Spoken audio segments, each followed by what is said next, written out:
Zaista, živim u mračnom vremenu.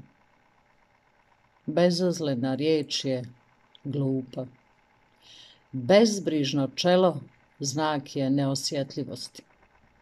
Onaj ko se smije samo još nije primio užasnu vijest. Kakvo je to vrijeme u kojem je razgovor o drveću gotovo zločin? Zato što podrazumijeva šutnju o tolikim zlodjelima. Zar onaj tamo što mirno prelazi ulicu zbilja nije kod kuće za svoje prijatelje koji su u nevolji? Istina, još uvijek zarađujem za život, ali vjerujte mi, pukom slučajnošću. Ništa od svega što činim ne daje mi za pravo da se sit najedem. Slučajno sam pošteđen. Ako me napusti sreća, bit ću izgubljen. Kažu mi, jedi i pij. Budi sretan dok imaš išta. Ali kako da jedem i pijem, kad ono što pojedem otimam gladnome, a čaša vode koju popijem nedostaje žednome? A ipak jedem i pijem. Volio bih da sam mudar. U knjigama starim piše šta je mudro. Ne miješati se u sporove u svijetu i svoj kratki vijek proživjeti bez straha.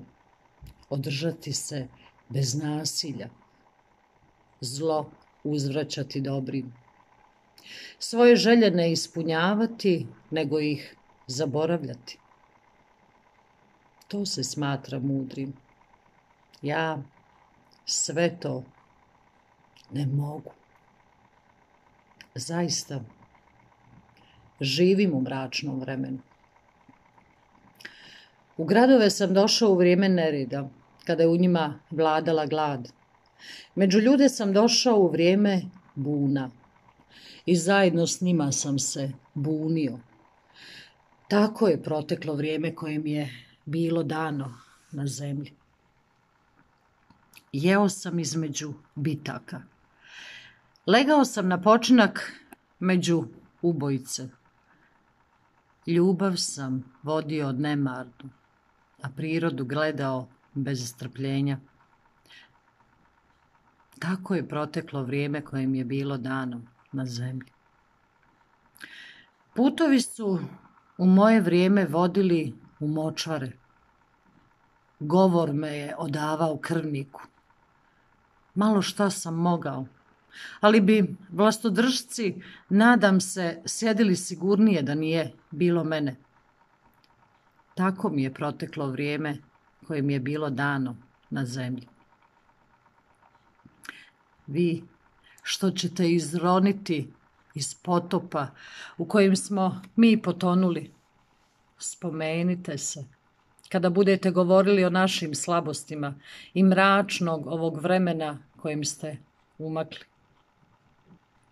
Jer mi smo išli mijenjajući zemlje češće no cipele, kroz ratove klasa, očajni, kad je samo nepravde, ali ne i bune bilo. A znamo i sami. Mržnja čak i prema podlosti unakažava lice, gnjev, čak i onaj zbog nepravde čini glas promuklim.